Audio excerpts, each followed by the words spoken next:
As a World War II and a partially Cold War fanatic, I love this update, especially with the two German guns that Stylus had brought to the table, even though one of them functions pretty similarly to a pre-existing MG. Every gun in the test play seems fairly balanced with the exception of one of them. And with my current rank, I could basically obtain these weapons the instant the update drops into the main game. So without further ado, let's get right into it.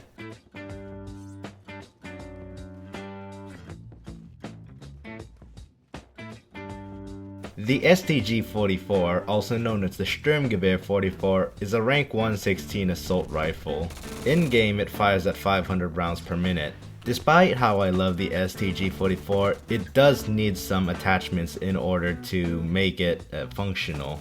It has a good amount of recoil, both vertical and horizontal. Although I prioritize controlling the horizontal recoil because it's kind of terrible. Once you get past 50 studs, the STG-44 really starts to suffer. Its recoil makes it suboptimal for such usage. One thing to note about the STG-44 is that it has the third-person model of the AK, although I do think that this is a placeholder.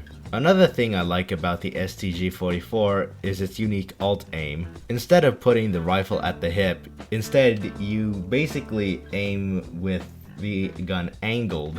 Overall, I think the STG-44 is nice, although I do not think that it's going to be meta material anytime soon.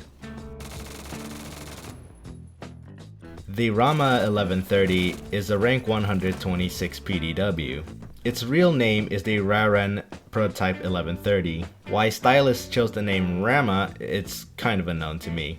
The Prototype 1130 is basically a Makarov turned into a machine pistol. Despite the description of the prototype specifically saying that it is a machine pistol, it's still a PDW.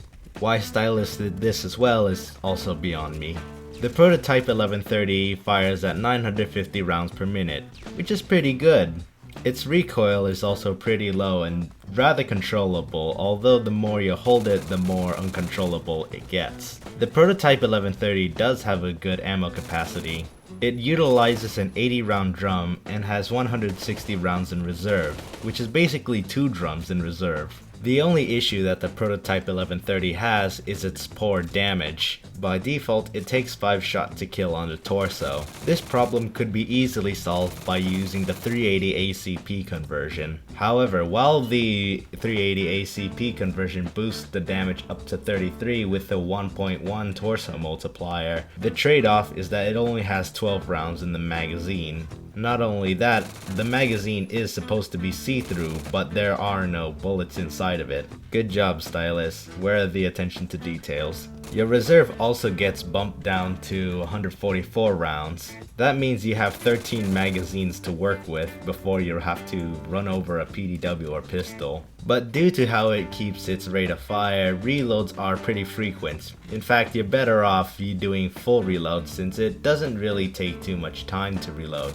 In fact, with the 380 conversion, the reload is actually sped up. Overall, the RAMA 1130, it's pretty good. At close ranges, that is. At ranges it suffers, and I still believe it belongs in the machine pistols category. The MG42. Ooh, I really love this machine gun. Also known as the Maschinengewehr 42, you might realize that this gun acts pretty similar to one of the other guns that we already have in the main game, that being the MG3 KWS. In fact, the MG3 is based off of the MG42. The MG42 fires faster than the MG3 at 12,000 rounds per minute. It also dishes out more damage than the MG3, although I doubt that some of you even care about it. The one main selling point aside from the faster rate of fire for the MG42 is its faster reload. 6.1 seconds across the board. The MG3 takes 6.8 seconds to reload. The only main drawback that the MG42 has against its modern counterpart is that it has more recoil. It is to be expected as 8mm Mauser has more stopping power than 7.62 NATO. I definitely say that the MG42 is gonna be my next favorite machine gun in Phantom Forces. The Makarov PM, more simply known as the Makarov, it's basically the perfect medium between the 45 caliber pistols and the 9mm pistols. Unlike most pistols, the Makarov is able to guarantee a 3-shot kill. The Makarov is also pretty controllable despite having more stopping power than your average 9mm pistol. As I had previously mentioned, the Makarov does pretty decent damage. Despite being a 9x18 Makarov pistol, it has a pretty decent stopping power. It has a maximum damage of 36, and a 1.2 multiplier to boot. Basically, the Makarov is able to 3-shot more consistently compared to the 9mm pistols. Oh yeah, did I also mention how punchy the Makarov sounds?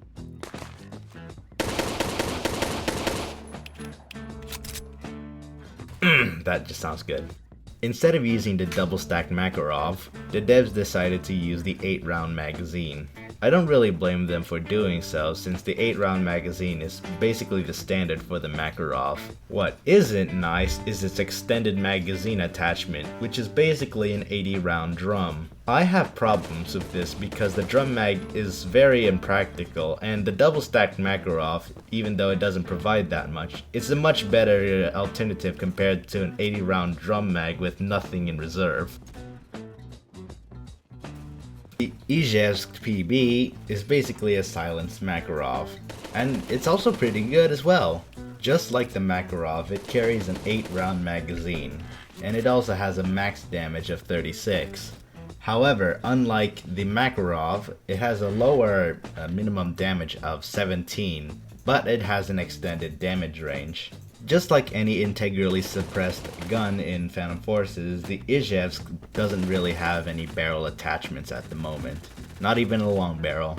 The Eject is mostly an upgrade to the Makarov, and at an early rank too. You get it at rank 31. Although for some reason the Eject has a weird alt aim where it kind of limits your rate of fire. I'd rather have this alt aim feature removed since it's more of a hindrance rather than anything else.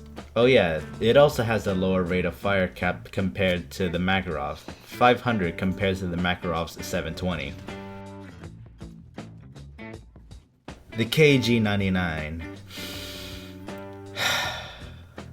It's more of a disappointment if anything, really. Basically, the KG-99 is a semi-automatic Tech 9, you know, just like the ones you see in CSGO and all that. The problem here is that it's a pistol that requires 4 shots to kill. At least the 5.7 had a 1.5 stud penetration, while the 22 caliber guns actually had a good headshot multiplier. The KG-99 is overall just a disappointment. Although I could see that it does have uses for those that have a good trigger finger, but why use this when you have options like what's about to be the Makarov, the 9mm, hell even the Tech 9 itself is better than this. Overall, I'd recommend people to avoid this gun, it's bad. Melees are melees, might as well just go over them quickly. The trench knife for secondary attack looks like you're trying to stab your eye out for some reason. Pizza cutter for pizza time. The commando is said to be an M48 knife, and the straighter is basically a one-handed sword that gives you the power of God and anime on your side. Overall, this update is alright, I guess. It's not the best, but it's not the worst either. In fact, it's far from bad.